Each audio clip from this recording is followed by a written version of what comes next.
Welcome to రాజనీతి. రాజకీయ నాయకులు ఎవరైనా పదవుల్లో ఉన్నప్పుడు తమ కుటుంబ సంస్థలకు లాభం కలిగే విధంగా నిర్ణయాలు తీసుకోకూడదు. రాగద్వేషాలకు అతీతంగా విధులు నిర్వహిస్తామని ప్రమాణ స్వీకారంలోనే చెప్తారు. వాళ్ళు ప్రమాణ స్వీకారం చేసేటప్పుడు, వాళ్ళు గెలిచిన తర్వాత ప్రభుత్వంలో మంత్రులుగా ప్రమాణ స్వీకారం చేసేటప్పుడు లేదా ముఖ్యమంత్రిగా ప్రమాణ స్వీకారం చేసేటప్పుడు. కానీ జగన్మోహన్ రెడ్డికి ఈ విషయంలో మినహాయింపు ఉంది. బరి తెగించి మరీ తన సొంత సంస్థలకు లబ్ధి కలిగే విధంగా నిర్ణయాలు తీసుకుంటారు ఆయన. జగన్మోహన్ రెడ్డి అధికారంలో ఉన్నప్పుడు ఆయన భార్య భారతి యాజమాన్యంలో నడిచే సంస్థలకు అడ్డగోలుగా ప్రభుత్వ ధనం దోచిపెట్టాడు. భారతీ సిమెంట్స్కు జగన్ ప్రభుత్వం నిబంధనలకు విరుద్ధంగా గనులు కేటాయించింది.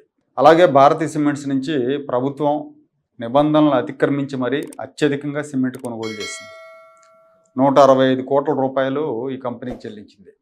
పేదల ఇళ్ల నిర్మాణం పేరుతో భారతీ సిమెంట్స్ నుంచి పరిమితికి మించి 3,31,000 టన్నుల సిమెంట్ కొనుగోలు చేశారు. బలహీన వర్గాలకు పక్కా ఇళ్ల నిర్మాణ పథకంలో భాగంగా కేంద్ర రాష్ట్ర ప్రభుత్వాలు విడుదల చేసే నిధులతో ఇళ్లు కట్టుకోలేని పేదలకు, అంటే ఆ గవర్నమెంట్ ఇచ్చే డబ్బులు సరిపోనప్పుడు కొంత లబ్ధిదారుడు కూడా పెట్టుకోవాలి.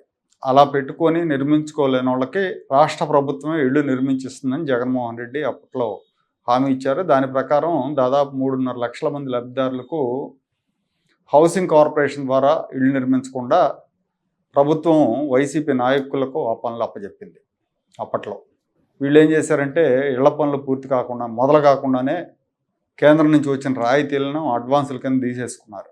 అలాగే ఇళ్ల నిర్మాణానికి వాడే సిమెంట్ను భారతీ సిమెంట్ నుంచి పెద్ద మొత్తంలో కొనుగోలు చేశారు. భారతీ సిమెంట్స్ కంటే ఎక్కువ సామర్థ్యం ఉన్న కంపెనీలకు తక్కువ ఆర్డర్లు ఇచ్చారు. మొత్తం 18 సిమెంట్ కంపెనీల నుంచి 22,64,000 టన్నుల సిమెంట్ కొనుగోలు చేస్తే ఒక భారతీ సిమెంట్స్ నుంచే 3.5 లక్షల టన్నులు కొనుగోలు చేశారు. భారతీ సిమెంట్ ప్లాంట్లకు ఉన్న సామర్థ్యానికి 1,10,000 టన్నులు మాత్రమే ఆర్డర్ ఇవ్వాలి. కానీ దానికి 3 రెట్లు అధికంగా కొన్నారు వీళ్ళు.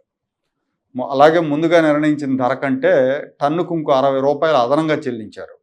భారతీ సిమెంట్స్ తర్వాత అత్యధికంగా వీళ్ళు కొనుగోలు చేసింది ప్రభుత్వం, జగన్ ప్రభుత్వం, ఇండియా సిమెంట్స్ నుంచి. ఇండియా సిమెంట్స్ అధినేత శ్రీనివాసన్ ఒకప్పుడు జగన్మోహన్ రెడ్డి అక్రమాస్తుల కేసులో సహనిందితుడిగా ఉన్నారు అప్పట్లో. సో ఆ కంపెనీ నుంచి భారతీ సిమెంట్స్ తర్వాత అత్యధికంగా కొనుగోలు చేశారు.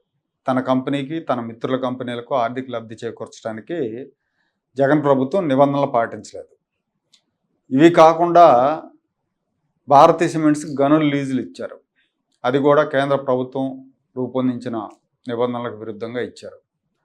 జగన్మోహన్ రెడ్డి అధికారంలో ఉన్న 5 ఏళ్ళు ఆయన భార్య భారతిరెడ్డికి చెందిన సాక్షి మీడియాకు ప్రభుత్వం కనకవర్షం కురిపించింది.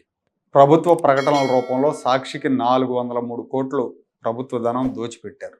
ఇందులో సాక్షి పత్రికకు 370 కోట్లు, మిగతా మొత్తం సాక్షి ఛానల్కు. మొత్తం ఇంగ్లీషు, తెలుగు పత్రికలకు ఇచ్చిన బడ్జెట్లో, ఏపీ ప్రభుత్వం ఇచ్చిన బడ్జెట్లో ఇది 43%. పోనీ ఇదేమన్నా అత్యధిక సర్క్యులేషన్ ఉన్న పత్రిక అంటే అది కూడా కాదు.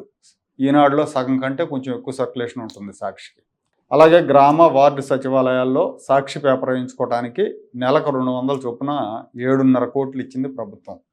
ఇవన్నీ ప్రభుత్వ నిధులు, అంటే ప్రజల సొమ్ము.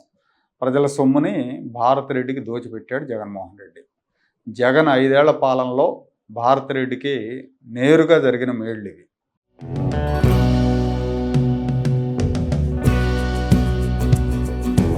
Like, share and subscribe to Rajaniti channel.